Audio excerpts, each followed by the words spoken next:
श्री शिवाय नमस्तु। गणेश जी की प्रियता है दुर्वा। क्या प्रियता है? दुर्वा। कितनी दुर्वा गणेश जी को समर्पित करी जाती है? मात्र 5। कितनी? आज के जमाने में लोग गट्ठा बनाकर चढ़ा दें, वो अपनी जगह पर है। 5 दुर्वा पंचम इंद्रियों को वश में करने के लिए और भगवान के 5 जो स्वरूप हैं उनको अपने भीतर उतारने के लिए पंच। और दुर्वा में भी 3 गांठ। जब दुर्वा समर्पित करी जाती है तो उसमें नीचे दुर्वा की डंडी पर गांठ रहती है। 3 छोटी छोटी गांठें होना चाहिए। कितनी गांठ? जो भगवान को समर्पित करी जाए। जिसके घर में संपदा की कमी पड़ती हो, बीमारियां ज्यादा फैल रही हो, बहुत कष्ट हो महाराज, बहुत ज्यादा दुखी हो महाराज, कोई काम नहीं बन रहा, बहुत तकलीफ में हो, तो शमी पत्र, शमी की पत्ती, जहां गणेश जी का स्थान है वहां पर 5 शमी पत्र 5 समर्पित करें और शंकर जी के ऊपर 3 शमी पत्र समर्पित करें। बहुत ध्यान देना, 5 शमी पत्र जहां गणेश जी का स्थान है शिवलिंग में वहां समर्पित करें, 3 शमी पत्र शिवलिंग के ऊपर समर्पित करें। 1 शमी पत्र शंकर जी की चौखट पर लेफ्ट भाग में जाते समय आपका उल्टा हाथ, जब मंदिर से निकलो तो उल्टे हाथ पर लेफ्ट भाग में शंकर जी की चौखट पर समर्पित करें 1 शमी पत्र। और महाराज घी का दिया जहां लेफ्ट भाग में आपने शमी पत्र रखा है, मंदिर में ना दिया लगाकर बाहर की ओर जहां शमी पत्र रखा है उसके ठीक साइड में एक घी का दिया लगा दीजिए। केवल गणेश चतुर्थी से लेकर अनंत चतुर्दशी तक गणेश पुराण कहती है भगवान गणेश जी का, मोर ध्वज का, मयूर ध्वज गणेश का नाम लेकर जो ये दीप शमी पत्र चढ़ा देता है उसके घर से कभी रिद्धि सिद्धि नहीं जाती, वैभव प्रतिष्ठा नहीं जाती। कर देखो, गणेश जी महाराज और एक शंकर जी, ये 2 देवता ऐसे हैं जिन पे तुलसी नहीं चढ़ती। शंकर पर तुलसी चढ़ा दो तो व्यक्ति रोगीला होता चले जाता है, और गणेश जी को तुलसी चढ़ा दो तो व्यक्ति के घर का धन छिन्न हो जाता है महाराज। इसलिए गणेश जी के भोजन में तुलसी नहीं डलती, क्योंकि वृंदा देवी ने भगवान शंकर के पुत्र विनायक को देखकर विवाह का प्रस्ताव रखा था, पर गणेश जी महाराज ने कह दिया और तुमने तुलसा भी डाली, तो दोष लगा कि नहीं लगा? अरे बोलो तो लगा? नहीं लगा। क्यों नहीं लगा? अगर थाली को अंदर से लेकर आए, पुष्टि मार्ग का नियम, जब ठाकुर जी के सामने 56 भोग, कुनवाड़ा, अन्नकूट लग जाता है, लगने के पहले उसको जब लेकर आते हैं रसोई घर से, भोजनशाला से, तो उसमें तुलसी डाल के नहीं लाते। अगर रसोई घर से भोजन में तुलसी डलकर अगर ठाकुर जी के सामने वो थाली रखी तो ये पक्का है वो थाली ठाकुर जी नहीं जीमेंगे, क्योंकि उसमें तुलसी रखी हुई आई है। हाँ, जब ठाकुर जी के सामने थाली रखा गई और तुमने थाली रखने के बाद में मंदिर के सामने बैठ के फिर तुलसी डाली तो ठाकुर जी उसको स्वीकार कर लेते हैं। क्यों? क्योंकि 33 करोड़ देवी देवता एक जगह पर विराजमान हैं। जब हम थाली रखते हैं, प्रथम देव उस भाग को ग्रहण कर ले। जब तक तुलसी डालते हैं प्रथम देव अपनी दृष्टि हटा लेते हैं। समय होता है, एक टाइम होता है, एक पल होता है, एक घड़ी होती है कि गणेश जी महाराज हमारे घर में आ गए।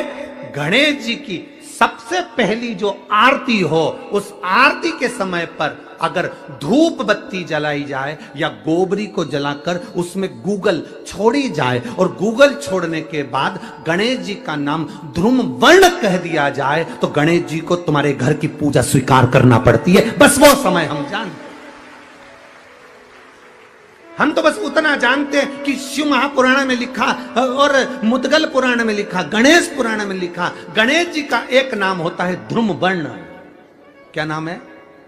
ध्रुम वर्ण गणेश जी का एक नाम होता है। जब हम धूप जलाकर और धूप लगाने के बाद में गणेश जी की सबसे पहली आरती करने के पहले अगर हम सबसे पहली आरती गणेश जी की कर रहे हो, अपने घर में स्थापना कर रहे हो, बिठा रहे हो, और तुम चाहते हो कि गणेश जी मेरे घर में आके मेरी पूजा को स्वीकार करें और जो मांगू मेरा गणेश मुझे दे 10 दिन के अंदर, तो पहला नाम लेकर पुकार लेना ध्रुम वर्ण विनायक बैठो। बस काम हो गया, वो फिर ही होकर आता। सुंदर जोड़ी थी शंकर और पार्वती की, सही है कि गलत है? कभी नहीं झगड़ते थे। इसलिए पृथ्वी पर ना तो लक्ष्मी जी के व्रत हैं, न ब्रह्माणी के व्रत हैं, न इंद्राणी के व्रत हैं। अगर पूरी पृथ्वी पर सबसे ज्यादा व्रत किसके हैं? माता पार्वती। तीज का व्रत किसका?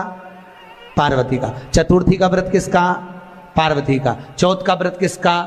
पार्वती का। छठ का व्रत किसका? पार्वती का। जितने व्रत है सब माता पार्वती। गणेश जी मैया को प्रसन्न करने के लिए अष्ट रूप में धारण करते हैं। 8 रूप भगवान गणेश जी ने धारण किए। एक मयूरेश्वर गणेश, दूसरा सिद्धि विनायक, तीसरा बल्लालेश्वर, फिर वरद विनायक, फिर चिंतामणि, फिर गिरजात्मज, फिर भगवान गणेश विघ्नेश्वर अष्ट विनायक, फिर महागणपति। ऐसे गणेश जी के अष्ट नाम हुए। उस समय तिजोरी के अंदर जो गणेश की प्रतिमा रखी जाती है किस नाम से रखी जाती है? तो तिजोरी में हम जो गणेश की प्रतिमा रखते हैं वो वरद विनायक के नाम से रखते हैं। कौन सा गणेश? वरद। वरद विनायक के नाम से तिजोरी में गणेश रखते हैं। और वरद विनायक के नाम से गणेश जी तिजोरी में रखाते हैं। आपको कथा में कहा था, घर में सीधी सूंड का गणेश और व्यापार व्यवसाय ऑफिस में उल्टी सूंड का गणेश होना चाहिए। वरद विनायक को तिजोरी में। जब मकान का गृह प्रवेश होता है तो गणेश जी की पूजन जो दरवाजे पर करी जाती है उसे सिद्धि विनायक गणेश कहते हैं। कौन सा गणेश? सिद्धि विनायक। जब हम घर में शुभ कार्य हो, बंदर बाल लगाएं, कोई दरवाजे पर शुभ लाभ लगाएं या स्वस्तिक बनाएं या माताएं दरवाजे पर रंगोली डाले तो उसी समय पर सिद्धि विनायक के नाम से रंगोली डालना चाहिए। तो घर में लक्ष्मी बढ़ती है, सिद्धता बढ़ती है। याद रखिए, कभी भी गणेश जी को, मिट्टी के गणेश जी लाते हो भादो महीने में, तो विसर्जन करो तो विसर्जन के समय पर 2 बिंदी, एक कंकु की एक हल्दी की, दीवार पर जरूर लगा देना चाहिए। क्यों? क्योंकि गणेश जी हमारे यहाँ आते हैं तो रिद्धि सिद्धि के साथ आते हैं। पर जब गणेश जी जाते हैं, अगर हम बिंदी नहीं लगाते हैं तो गणेश जी अपनी रिद्धि सिद्धि को साथ में लेकर चले जाते हैं। पति के साथ पत्नी वापिस चली जाती है। जब हम बिंदी लगाते हैं तो उसका मतलब होता है कि हमारे घर की बहू हमारे घर में रहे, बेटा भले भ्रमण के लिए जाए। तो गणेश जी जाते हैं, रिद्धि सिद्धि घर में रह जाती है। इसलिए रिद्धि सिद्धि को घर में रखने के लिए 2 बिंदी लगाना चाहिए, एक कुंकू की, एक हल्दी। रिद्धि सिद्धि। गणेश जी की प्रियता है दुर्वा। क्या प्रियता है? दुर्वा। कितनी दुर्वा गणेश जी को समर्पित करी जाती है? मात्र 5। कितनी? आज के जमाने में लोग गट्ठा बनाकर चढ़ा दें, वो अपनी जगह पर। 5 दुर्वा पंचम इंद्रियों को वश में करने के लिए और भगवान के 5 जो स्वरूप हैं उनको अपने भीतर उतारने के लिए 5 दुर्वा। और दुर्वा में भी 3 गांठ। जब दुर्वा समर्पित करी जाती है तो उसमें नीचे दुर्वा की डंडी पर गांठ रहती है, 3 छोटी छोटी गांठें होना चाहिए। चतुर्थी का जो व्रत करने वाली होती हैं, जो चतुर्थी का पूजन करने वाली होती हैं, उनके भीतर का एक भाव होता है कि जैसे ही शाम का समय आए चंद्रदेव का पूजन करें। चंद्र जब प्रकट हो जाए, कलश भर लिया, उसके नीचे आखा दाना रख दिया, चावल गेहूं जो भी आप रखते हो पूजन के लिए, ऊपर पात्र आदि रख दिया, जलाशय, फिर अपन ने घी का दिया लगाकर पूजन भी कर ली। तो जो चतुर्थी का पूजन करने वाली होती है, जो चतुर्थी का नियम व्रत धारण करने वाली होती है, बड़ी बड़ी चतुर्थियां करती हैं या उसका नियम धारण करती हैं, तो चतुर्थी का जो पूजन करती है वो किस चीज के लिए होता है? केवल संतान, पुत्र, परिवार, हमारा कुटुंब, हम जिस कुल में हैं, हमारा कुल वैभव की ओर बढ़े, संपदा की ओर बढ़े और उसकी आयु बढ़े, उसकी आयु बढ़े, वैभव बढ़े। बहुत ध्यान दीजिएगा महाराज। चतुर्थी की पूजन में जो आप आखा दाना रखते हो, गेहूं वगैरह कुछ भी जो रखते हो, उसकी बड़ी महत्वता होती है महाराज। यहां तक कहा गया है, चतुर्थी की कथा तो आप लोग पढ़ते होंगे, जो लोग पढ़ते हैं उनको मालूम होगा। चतुर्थी की कथा में लिखा है, चौथ माता के व्रत में वर्णन किया गया है कि वो आखा दाना जो रखा जाता है, मान लो कोई जरूरी काम होता है तभी आखा दाना को रखा जाता है, संभाल के रखते हैं कि हम इस काम के लिए जा रहे हैं और हमारा ये कार्य सफल होना चाहिए। तो जिसने चतुर्थी का व्रत करा है, जिसने चंद्रदेव का पूजन करा, चतुर्थी का व्रत करा, वो गणेश जी से विनती करके वहां से 2-4 आखा दाना उठा ले, और जो व्यक्ति का काम अटक रहा है अपने ही घर का, पर दूसरे कुल को नहीं देना, अपने ही कुल के अंतर्गत जो काम अटक रहा है उसकी जेब में, उसके तल्लू में उस चीज को रख दिया जाए। तो चतुर्थी जो अगली आती है, जैसे आप महीने की करते हो तो महीने की, और आप जैसे करते हो कि 4 अलग बड़ी बड़ी चतुर्थी करते हो तो उसके अनुसार आपका कार्य सिद्ध होता ही है। उस आखे दाने का इतना महत्व होता है क्योंकि चतुर्थी का व्रत करने वाली माता जब व्रत करती है तो स्वयं चतुर्थी की कथा में लिखा हुआ है कि पार्वती जी गणेश जी से चतुर्थी की कथा बचवाती। चतुर्थी की कथा बाची किसने थी? स्वयं गणेश जी महाराज ने। और सुनी किसने थी?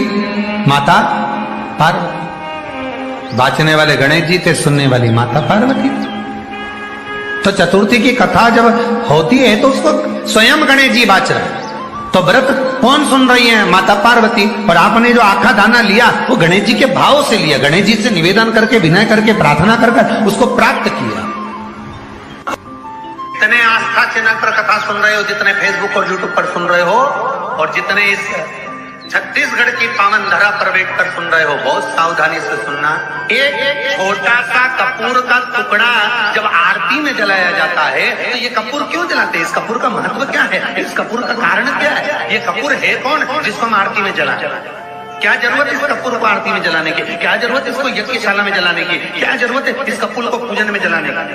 स्वयं गुरु बाबा कहते हैं, यदि कोई आरती में, पूजन में, घर में एक कपूर का टुकड़ा आरती के बाद में जब समर्पित करेगा तो उसको अश्वमेध यज्ञ का पुण्य प्राप्त हो जाएगा। अश्वमेध यज्ञ के पुण्य को पाने के लिए कपूर का टुकड़ा आज भी आरती में जलाया जाएगा।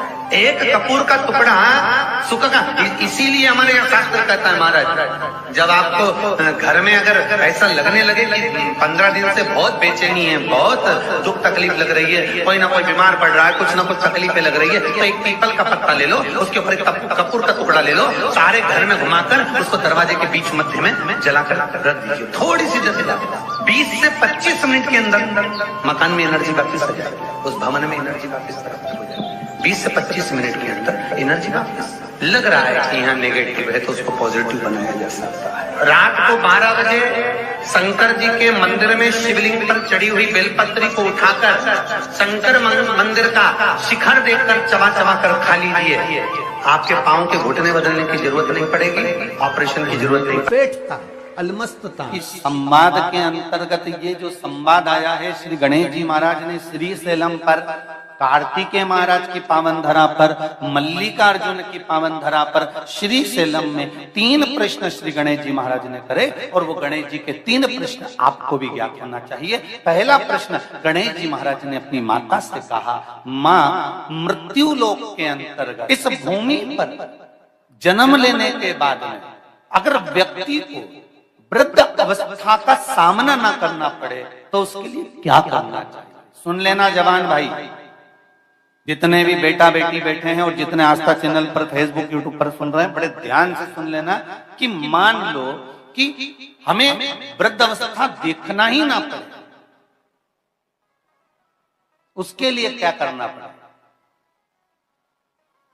तो कहा उसका एक ही साधन, राम राम रटते रहो जब तक घट में प्राण, कब हो तो दीन दयाल के भनक पड़ेगा। महाराज, एक कर्म करते रहो, तुम्हारा कर्म जरूर करो, काम करते करते करते करते करते करते भी भगवत स्मरण करते। धर्म और कर्म, इन दोनों में अंतर क्या है? बोलो जल्दी जल्दी बोलिए। धर्म और कर्म में अंतर क्या है? धर्म अष्ट विनायक में एक विनायक,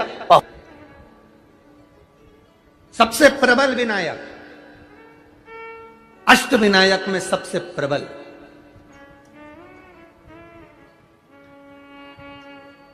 जहां के वृक्ष भी